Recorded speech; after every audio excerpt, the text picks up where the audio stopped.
गजाननं भूतगणादिसेवितं कपेथ्यजम्भूफलचारुभक्षणम् उमासुतं शोकविनाशकारकं नमामि विघ्नेश्वरपादपङ्कजम्। ॐ जय श्री सुकृतिनां भुवनेषु लक्ष्मीः पापात्मनां हृदयां हृदयेषु बुद्धिं श्रद्धा सतां कुलजनस्य प्रभास्वलज्जां तां त्वां नतः परिपालवदेवि विश्वम्। गुरो ब्रह्मा गुरो विष्णु गुरो देवो महेश्वरः गुरो साक्षात् परब्रह्म तस्मै श्री गुरुवे नमः। होत्राग्निहोत्राग्निहवेशहोत्री होमादि सर्वं कृत्वा सुनीयम् सारोद्धूलिदिव्यनगभूषणभूषिताय नन्दात्मजाय नवनीतवपुषे नमस्ते। नारायणं नमस्कृत्यं नरं चैव नरोत्तमं देवीं सरस्वतीं व्यासं ततो जयमुदीरयिताय नमः।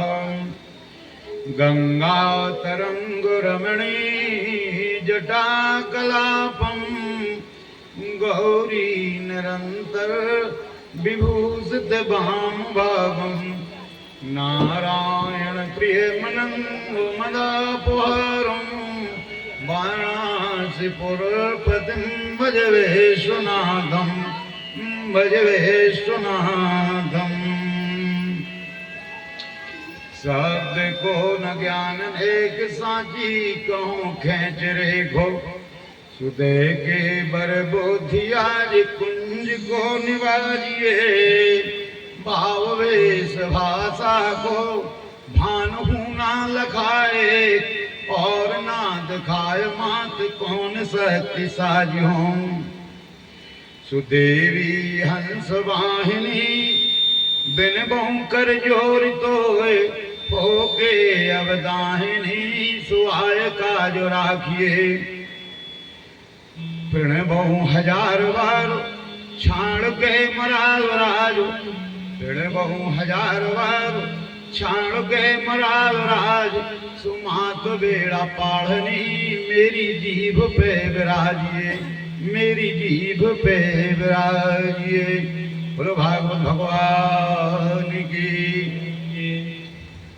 श्रोताओं, आज तृतीय दिवस की कथा में प्रवेश करने से पहले मन वाणी पवित्र करने के लिए पहले भगवत नाम का कीर्तन, इसके बाद में आपको कथा का रसास्वादन कराया जाएगा।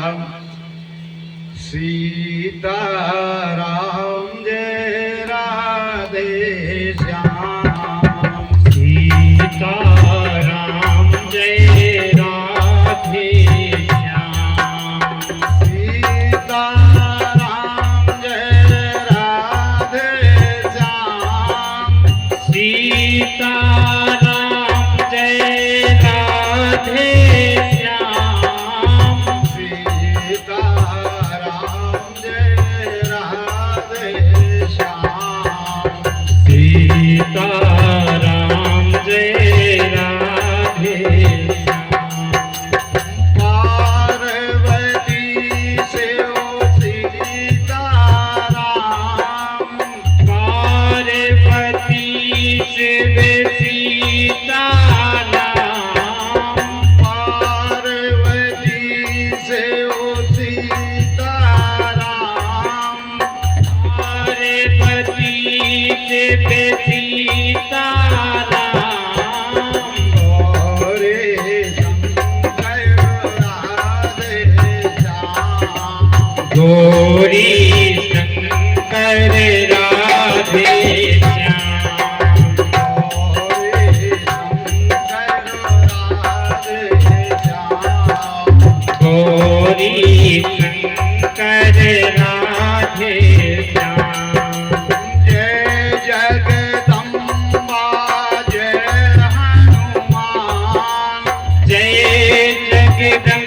जगदम्बा जय हनुमान जय जगदम्बा जय हनुमान जय जगदम्बा जय हनुमान जय भारत जय जय भारत के रेवारा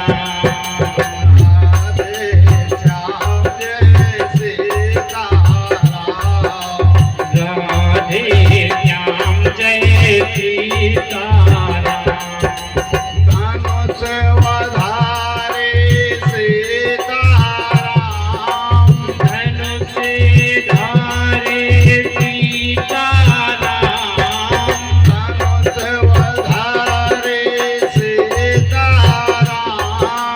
धनुष धारे सीताराम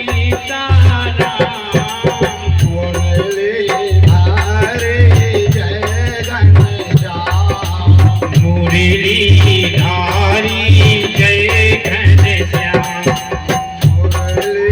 धारी जय घनश्याम मुरली धारे जय घनश्याम सीताराम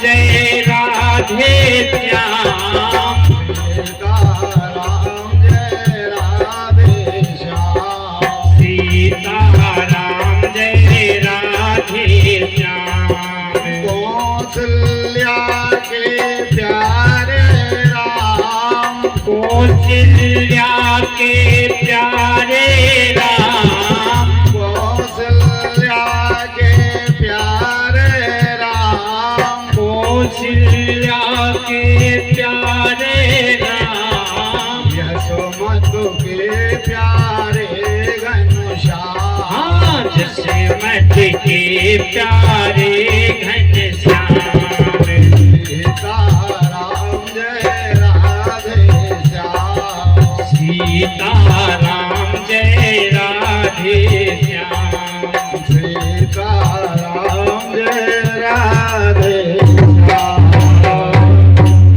बोलो वृंदावन बिहारी लाल की जय श्रोताओं, जीव की व्यथा को भगवान की कथा ही दूर कर पाती है और संसार के जितने भी सुख साधन होते हैं उसमें जीव उलझता है और भगवान की कथा से जीव सुलझता है। क्यों? ये एकांत नहीं, कई जन्मों को बहुत काल करिए सत्संगा जब कछु मिट पाता है, लेकिन हमारा मन प्रेम 24 याम प्रभु में ही होना चाहिए। उससे ही तो क्यों चले राम कहो आराम मिलेगा, यदि राम कहोगे तो आराम मिलता है। और संसार को भजोगे तो आप देखते हो संसार में बार बार रोना, चीखना, चिल्लाना और अशांति, शांति मिलती है भगवान के चरणों में ही। क्यों बाबा ने भी लिखा है, बोले सुखी मीने जहाँ नीर अगाधा, सुखी मीने जहाँ नीर अगाधा, जिमि हरि शरण एक बाधा, जिमि हरि शरण एक बाधा, जिमि हरि शरण एक बाधा, जिमि हरि शरण एक बाधा। बाधा कहाँ नहीं है भगवान के चरण। मछली कहाँ सुखी है? जहाँ अगाध जल है। जीव ये आत्मा को सुख कहाँ मिलता है? जो परमात्मा के चरणों में लगा हुआ है। और तो इस संसार में भटकता है। भैया सारी जिंदगी कट गई और पता नहीं पड़ पा। एक कवि ने तो तक लिख दो, बोले गर्भ चढ़े, हम माँ के गर्भ में आए थे, बोले गर्भ चढ़े पुनि सूप चढ़े, जन्म होगा तो सूपा में चढ़ा था, गर्भ चढ़े पुनि सूप चढ़े चढ़ी जोम धना के। अब बड़े भाई तो अश्व माने घोड़ा पर भी चढ़ा। गर्भ चढ़े पुनि सूप चढ़े चढ़ियों में धना के।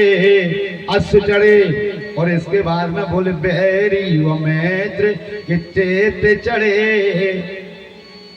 जिंदगी पूरी हो रही, क्या लिखा कभी, बोले से कृपालु को जानो नहीं। सो बोले चार जना के कंधा पे चढ़ के चले, चढ़ते चढ़ते पूरी जिंदगी चले गए। इसलिए श्रोताओं, भगवान ने यह मानव शरीर दिया है तो हमें इस मानव शरीर का लाभ लेना चाहिए। क्यों भैया, लिखा है बाबा में, नर समान नहीं कब नम देही। प्रभु को आप इसी शरीर से पा सकते हो और कोई दूसरा ऐसा शरीर ही नहीं है। इसीलिए इसको बड़ा भाग भी कहा है। और भैया बड़ो तो मानो जब ही मानो जो है, जब आपकी अनुरक्ति वृत्ति भगवान की ओर लालायित रहे। श्री हरे नमः। एक बार नारद से भगवान ने पूछी, नारद ने पूछी भगवान से, आप रहते कहाँ हो?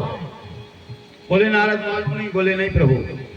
भगवान ने कह दिया, नारद नाहम बसामि वैकुंठे योगी नाम हृदय चाना मद भक्ता नाम गायत्री तत्तिष्ठामि नारदा। बोले कहाँ? बोले न मैं अपनी से सैया पर रहता हूँ और बोले रहते, बोले मद भक्ता नाम गायत्री तत्तिष्ठामि नारदा। जहाँ मेरा भक्त मेरा गुणानुवाद खाते हैं मैं तो वहीं रहता हूँ। बोलो वृंदावन बिहारी लाल की जय। इस प्रकार श्रोताओं, आज तृतीय दिवस की कथा में प्रवेश करते हैं। इस संसार पहले नहीं था, सारा पूरा जल में था, न पर्वत थे न नदियां थी और न ही पृथ्वी थी, और बोले जल में था। उदा पुलिदम विश्वमिदम तदा आसीदम जिद्र्या निद्रा स्मीडलितम नयलेर्वाद्या। संसार पूरा जल में है। हुआ क्या है, भगवान नारायण शेष शैया पर विश्राम करते हैं। उसी समय क्या हुआ, उसी जल में से एक डंडी चलती है, कर्णिका, और वो सहसा बढ़ती बढ़ती जल के ऊपर आई। उसमें एक कमल का फूल है और उस कमल फूल में कौन है? ब्रह्मा जी। अब ब्रह्मा जी ने सोचा हम जल के ऊपर, मैं कौन हूं? का ऐसा माने ये फूल कहां से आया और मैं कहां हूं? तो भैया इनने जैसे ही चारों तरफ देखो तो इनके चार मुख हो गए। श्री हरे नमः। अब तो इनने विचार किया, अरे मैं कमल पर बैठा कौन हूं और मेरे को किसने भेजा, किसने बनाया? ये चिंतन में लग गए और कहते हैं, काए सोध्यम समवास्तु प्रेष्ठम एतद्विदाम यजमन्नदास्तु सारे। और मेरे को किसने बनाया? अच्छा, ऐसा नहीं हो कि ये छोटी सी डंडी हो, तो जिस डंडी से कमल की में किसने हमको भेजा पता करें। भैया ब्रह्मा जी वो में प्रवेश करेंगे, प्रवेश करे 100 वर्ष घूमत रहे, लेकिन पता नहीं पड़ो कि जे डंडी आई कहां से। फिर ऊपर आए तो इनको शब्द सुनाई दे। क्या बोले? तपाह तपाह तपाह संतु, माने तप करो तप करो। ब्रह्मा जी तप करने लगे और जैसे ही तप किया, भैया तप करो, भगवान की झांकी इनके हृदय में प्रविष्ट रही, गदगद हो गए भैया। अच्छा, अब ये आकाशवाणी के द्वारा अब इनने सोचा क्या किया जाए। भगवान नारायण ने कहा, बोले मृलार गौराम से सांप्रेक्तम एकम पुरुषानम सयासयानम। हे ब्रह्मा, तुम तप करो, जब तप कर लिया आप संसार की रचना करो।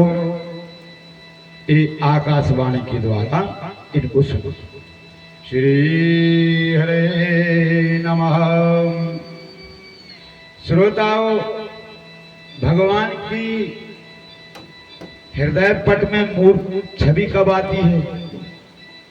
हमारे लिए मंदिर में जाएं, भगवान का दर्शन करें, लेकिन दर्शन भगवान के चरणों का, कटिस्थल का और हृदय का, फिर मुखारबिंद का, ऐसा दर्शन करो कि वो मूर्ति अपने हृदय में भगवान की मिल जाए और आत्मा आनंद हो जाए। भैया लेकिन ये धीरे धीरे ऐसा नहीं मिलता है।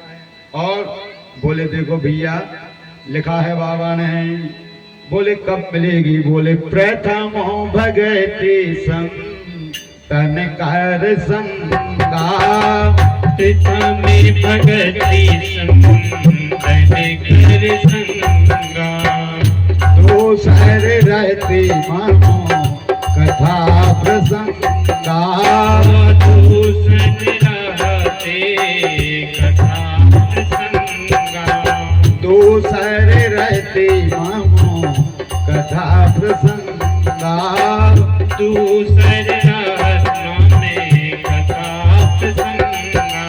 श्री राम जय राम जय जय राम, श्री राम जय राम जय जय राम, श्री राम जय राम जय जय राम,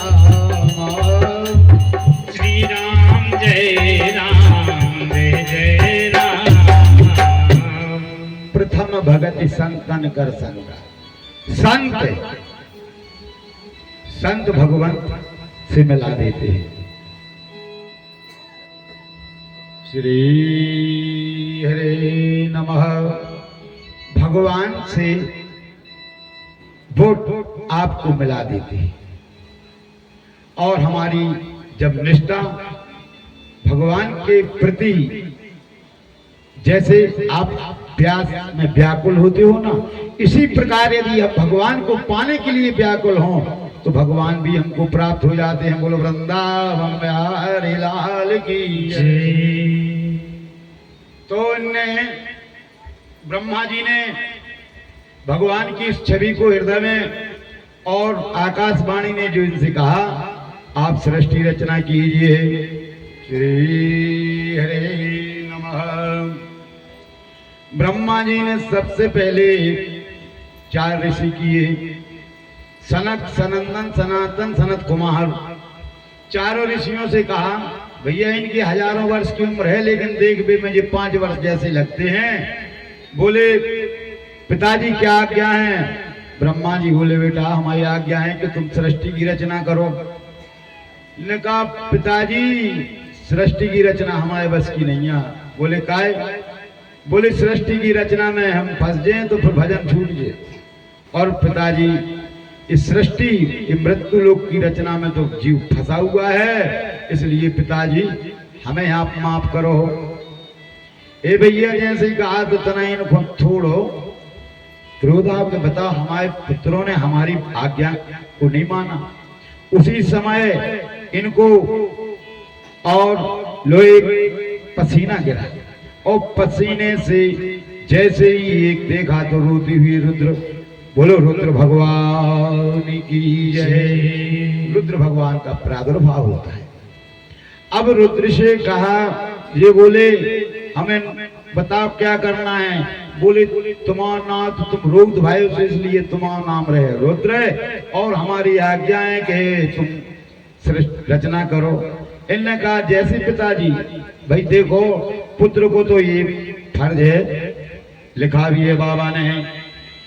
बोले माँ तो पिता अरु गुरु की बाणी, मात पिता अरु गुरु की बाणी, बिना विचारो करहि भल जानी, बिना ही विचारे करहि शुभ जानी। श्री राम जय राम जय जय राम,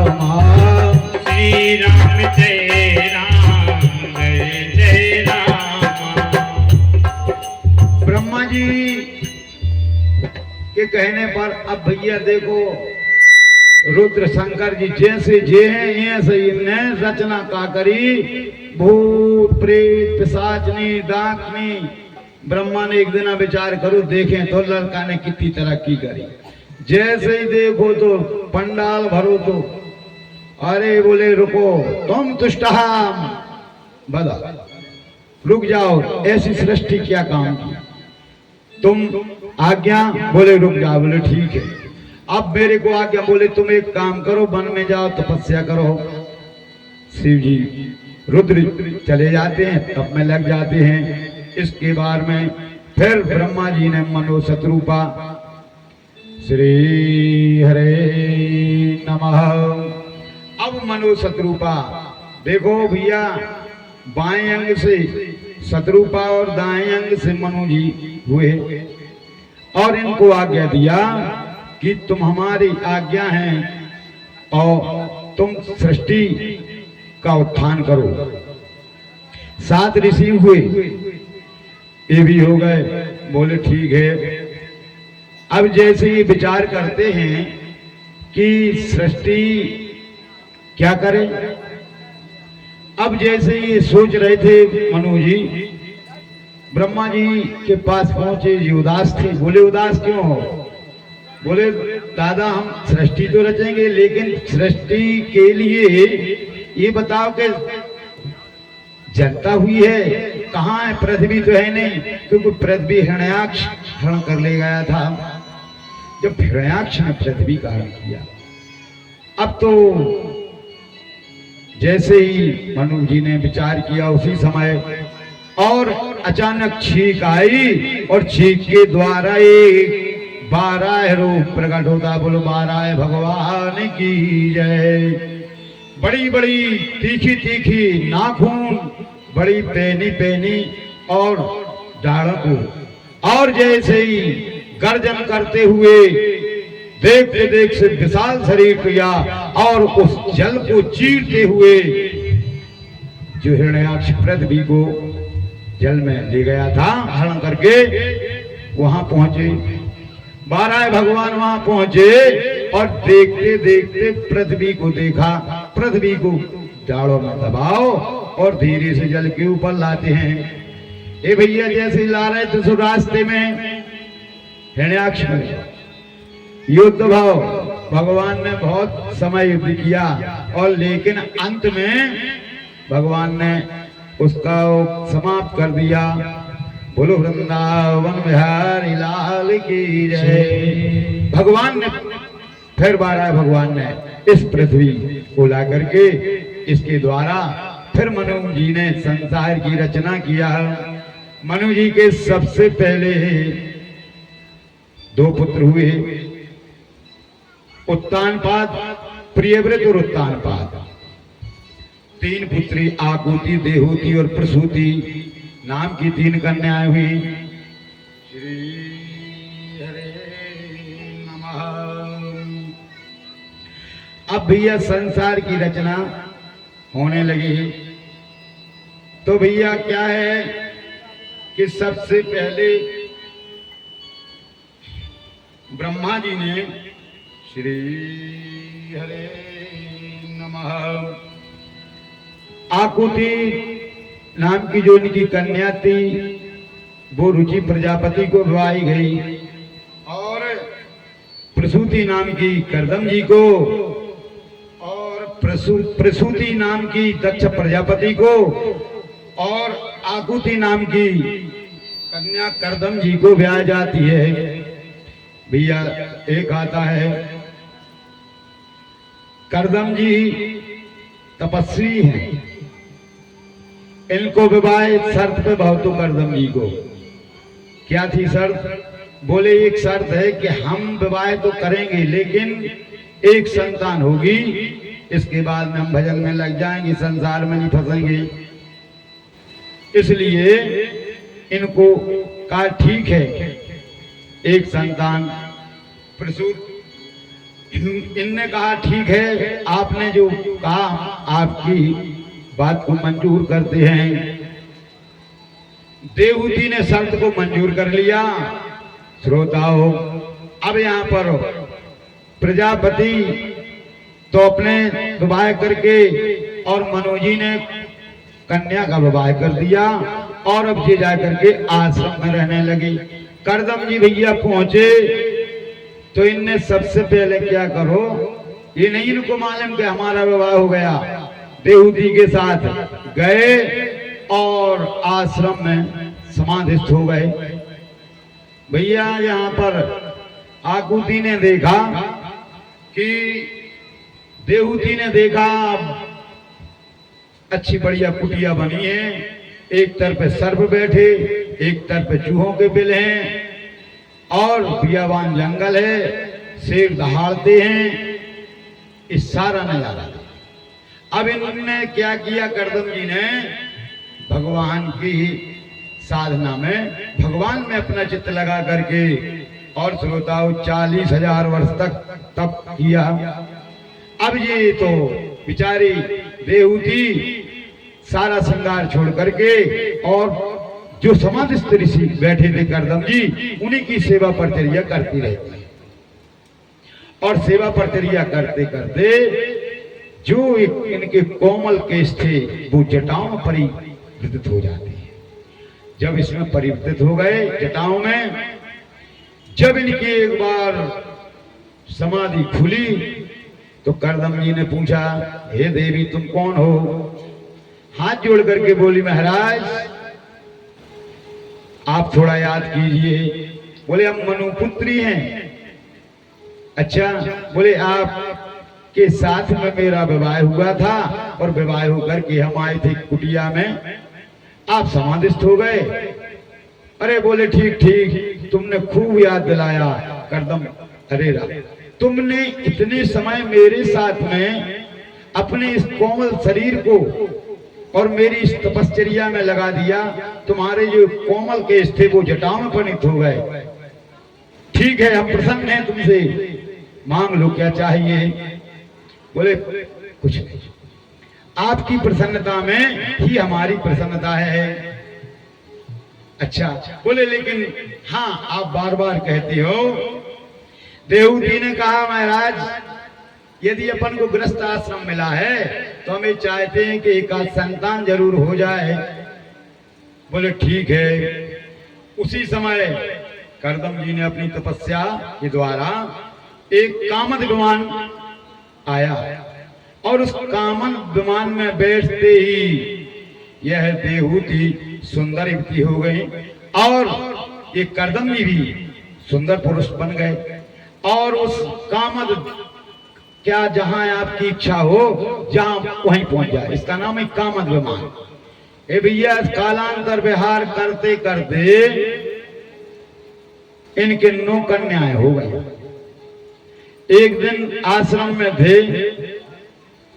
बोले देहूती, बोले का है? बोले हम तो फंस गए संसार में, बताओ वचन दो तो कि एक संतान हुई है और हम भजन करवे चले जाएं, 9 कन्याएं हैं, अब हमारे बस का नहीं है, हम तो भजन को जा रहे हैं।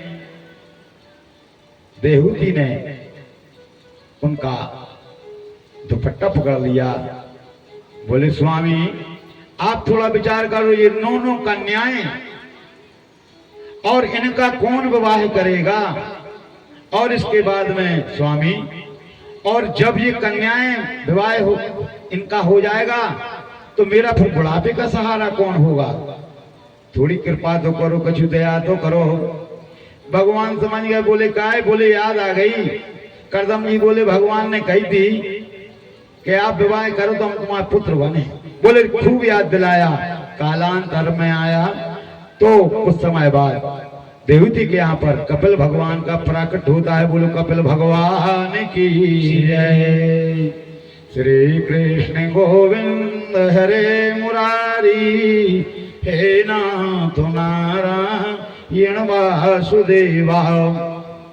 अब तुझे आनंद से, अब देखो एक दिन की बात, जैसे ब्रह्मा जी को पता लगो कि भगवान का प्रादुर्भाव हो गया है, कपिल भगवान का, तो जे अपने पूरे 9 ऋषियों लेके आए और नारद जी भी थे, लेकिन नारद जी बचपन ही से घुमक्कड़ थे, वो उस समय वहां तो भी नहीं आए। कपिल भगवान का दर्शन करने आए और प्रसन्न हो गए। अब प्रसन्नता के साथ में करदम जी ने कहा, महाराज, बोले क्या है? बोले हमारी एक इच्छा है। बोले क्या है? बोले ब्याह हो जाए, हमारी नो है देवी हैं कन्याएं और आपके नो है पुत्र, और यह यदि बन जाए तो इसे अच्छुकार है।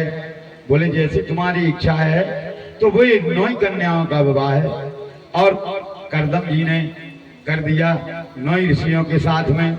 अब इधर हुआ क्या, अब जब विवाह हो गया, कपिल भगवान अब देवहूति से कहा जाति, अब नहीं इनने रोका। बोले जाइए आप अपना भजन करिए। श्रोताओं, ये भजन के लिए चले जाते हैं। अब इधर आश्रम में कोई नहीं, माता और पुत्र, कपिल जी और देवहूति जी। कपिल जी और देवहूति जी आश्रम में जिस 9 कन्याओं के चल पलाहट से जिस आंगन में आनंद छाया रहता था, आज सुन्नपन है, और सब सुन्नपन को देखते इनका मन बेचैन था, देवहूति का। अब कपिल जी तो अपना बस, वो तो भगवान तो अपने ध्यान में मस्त रहते, मगन रहते। एक दिन इनके मन में थोड़ी गिलानी भई। बोले क्या है? बोले जो मन, बोले आज तक कोई भी स्त्री ने हमारे जैसा सुख नहीं भोगा होगा। सब कुछ हमने संसार का सुख सुविधाएं सब कर ली, लेकिन मन बेचैन है। सो मन लेके बेटा कपिल के। बोले बेटा कपिल, बोले का है मतारी सुनाओ।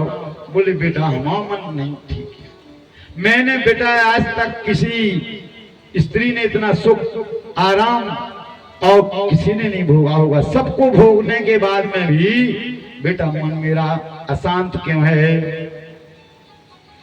करदम जी, कपिल जी ने कहा माता आप बहुत बढ़िया बात करती हो। बोले माँ, सब सुविधाएं होने ते ही मन अशांत क्यों रहता है? इसका कारण ये है। बोले का है? बोले मतारी, ये संसार में, संसार की वासनाओं में जो जीव फंसा रहता है ना, तो उसका मन बड़ा अशांत ही रहता है। बोलो वृंदावन बिहारी लाल की जय। हाँ मतारी, यदि आपको इससे निदान पाना है तो उन औसत भगवान का ध्यान चिंतन करना चाहिए। क्यों? बोले भगवान कहता है, बाबा ने लिखा है, अरे बिन पग चलयो, बिन पग चलये, सुनायो बेन काना। बिन पग चले सुने बेन काना। बिन पग चलये सुनाई बेन काना। बिन पग चले सुने बेन काना। श्री राम जय राम, जय जय राम।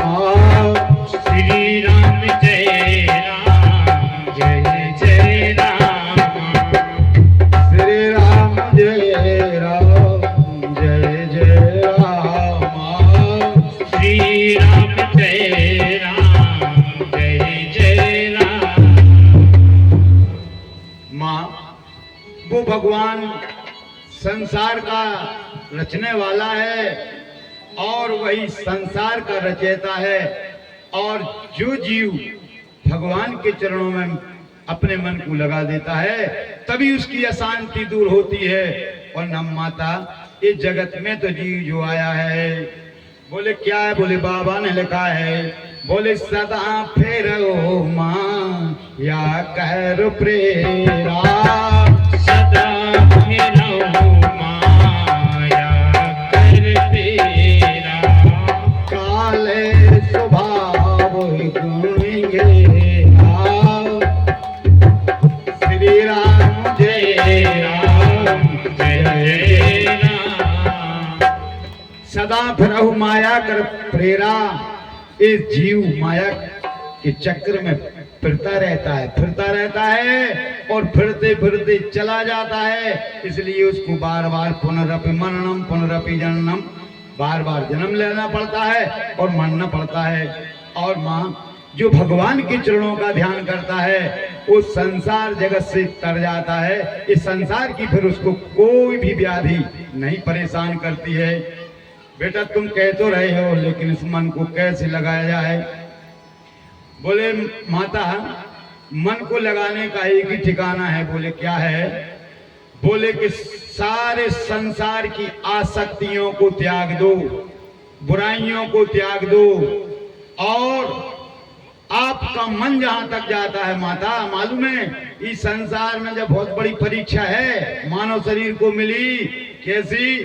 बोले जो संसार है सो बाबा ने लिखा है। क्या लिखा? बोले गो गोचरे जहां लग मान जाए, जो गोचरे जहां नहीं लगता, गो गोचरे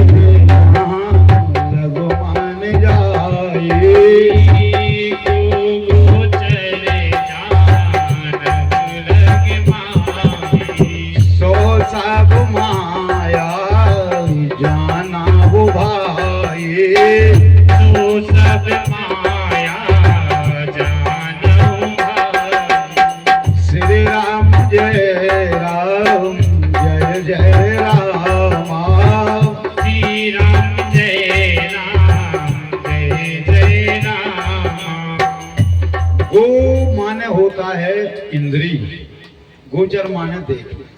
हमारी इंद्री जहां तक दौड़ती है, बाबा लिख रहे हैं, वो भी माया है। और गोचर माने दृष्टि, हम जहां तक देखते हमारी नजर जाती है वो भी माया है। अब माँ बताओ, जहां तक संसार जो प्रभु का है वो सब माया है। अब ऐसी माया से प्रभु को पाने के लिए ये हमें संसार की आसक्तियों को, कामनाओं को समाप्त करना पड़ेगा। और जब ये समाप्त हो जाएंगी तब हमें वह परम ब्रह्म परमात्मा का सानिध्य मिलेगा। और भगवान के चरणों में जहां चली जाओगी, सुजिमी हरि शरण न एक बाधा, फिर भगवान के जो चरणों में जीव पहुंच जाता है माँ, फिर उसको संसार में कोई भी बाधा नहीं रहती है। बोले बेटा बहुत अच्छा।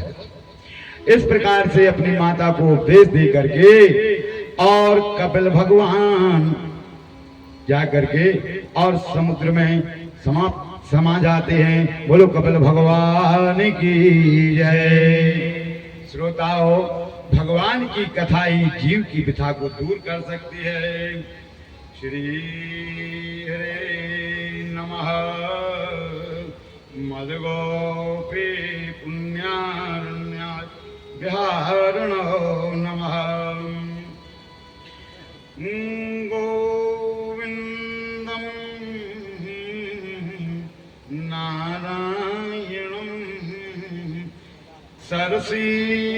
सरसीवशैनं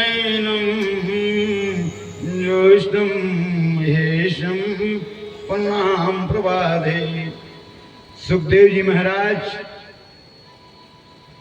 राजा परीक्षित के लिए भगवान की एक कथा सुनाई, गदगद हो गए। और वास्तव में भैया जीव की व्यथा तो भगवान की कथा से दूर हो सकती है।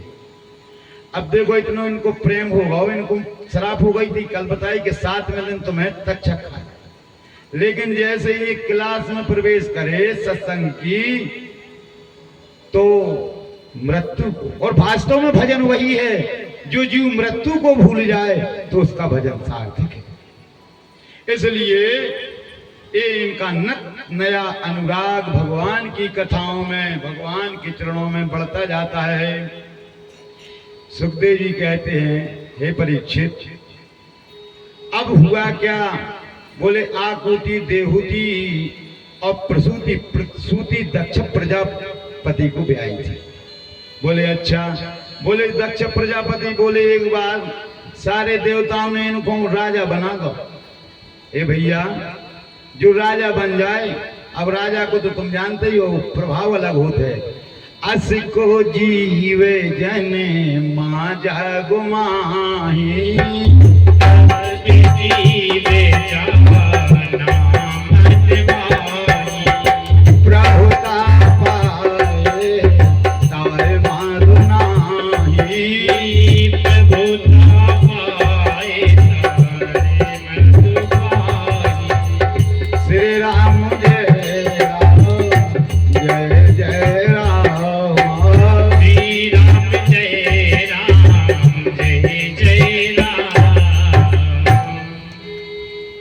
सुखदेव जी परीक्षित के लिए कथा सुना रहे। भैया एक बार का भाव दक्ष प्रजापति सारे देवताओं ने इनको बड़ा बना। अब जब ये दक्ष प्रजापति सारे देवताओं के राजा बने तो जैसे दक्ष प्रजापति सभा में आए तो सब खड़े होके प्रणाम किया, लेकिन उस सभा में शिव जी भी बैठे थे, क्योंकि इनकी पुत्री जो थी दक्ष प्रजापति की वो सती थी, सती शिव जी को ब्याही थी। तो शिव जी ने सोची हमारे ससुरे आए, अभी सब उठ गए, मानो ससुरे आए तो हम काहे को उठे। इनके भाव में यही बात आ रही थी, इसलिए इन मन से तो प्रणाम कर लिया, खड़े नहीं भय। ए भैया जैसे सबको देखो खड़ो, और जैसे इनने देखा कि शिव जी नहीं खड़े हैं, इसने तो झड़ी लगा दी बातों की। अरे इस सभा के अंदर जो ऐसा बैठा हुआ व्यक्ति है जो अपने आप में अमंगल भेषधारी है, मरकटवासी है, ऐसे व्यक्तियों को सभा में आने का कोई काम नहीं है, जो न मान मर्यादा को समझे। ये सब देवता एक दूसरे को मुंह देखे, अरे को नहीं उठो, बोले हाँ, बोले का है, बोले शिव जी नहीं उठे। इसलिए शिव जी को अपने दमादई को ये कह रहे हैं श्री हरे नमः। इनने कहा ठीक है, और कहा सुन लो सभासदों, आज से किसी यज्ञ हवन में इसका अमंगल वेशधारी शिव का कहीं भाग नहीं होना चाहिए, ये मेरी आज्ञा है। इन सारे देवताओं को, और बहुत बातें कर रहे थे। नंदीश्वर हते, नंदीश्वर बोले शिव जी से आज्ञा दे, हम इनको भाई पूरा करें। भगवान बोले भैया ससुरार या ससुरार में सुनने तो पड़त होते, इसलिए नहीं। अब जब ये बकरी बकर करने लगे, नंदी आपा खो बैठे। नंदी ने कहा तू बार बार बहुत वाचाल करता है और अपनी वाणी तू बहुत चलाता है, इसलिए तेरा यह सिर कट जाएगा और तेरा बकरे का मुंह लग जाएगा। नंदी ने श्राप दे दिया। भैया श्रापा श्रापी तो हो गई। अब इधर शिव जी अपने आश्रम को आ गए, और उधर दक्ष प्रजापति ने सोचा अब हमको यज्ञ करना चाहिए, और उस यज्ञ में शिव का भाग नहीं होना चाहिए। ऐसे भैया इन बड़ो विशाल यज्ञ की रचना करी और सबको बुलाओ, लेकिन शिव जी को नहीं बुलाया। क्यों नहीं बुलाया? बोले शिव जी खड़े नहीं हुए थे, अपमान समझा उसने, हमारा दामाद होकर के प्रणाम करने में इसको लग जाए, इसलिए शिव जी का भाग। तो सबको बुलाओ, लेकिन शिव जी को नहीं बुलाया। क्यों? क्योंकि भगवान शिव से यह द्रोह करने लगा था, और भैया जो भगवान का द्रोही हो जाए तो वो जीव में कभी कल्याण नहीं होता है संसार में। ए भैया देवताओं को निमंत्रण दो, देवता अपनी अपनी देवांगनाओं के साथ में और अपने अपने विमानों में रथारूढ़ होकर के जा रही हैं। इधर भगवान शिव भोलेनाथ भगवान श्री राम का भजन करते हैं और समाधिस्थ रहते हैं, आनंद से भगवान के गुणानुवाद को मन में करते हैं, इनको बड़ा आनंद आता है। अब वही की बात, पार्वती जी बाहर थी, भगवान शिव जी बैठे।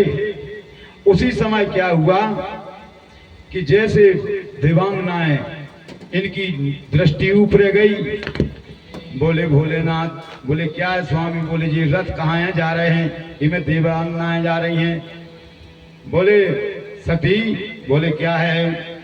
बोले तुम्हारे पिता दक्ष प्रजापति के यहाँ पर यज्ञ हो रहा है, उस यज्ञ में ये सारी देवांगनाएं जा रहे, सारे देवता जा रहे। अच्छा, तो निमंत्रण नहीं आया? पहले कौन भैया मोबाइल को जमानो हाथों को फोन कर देते,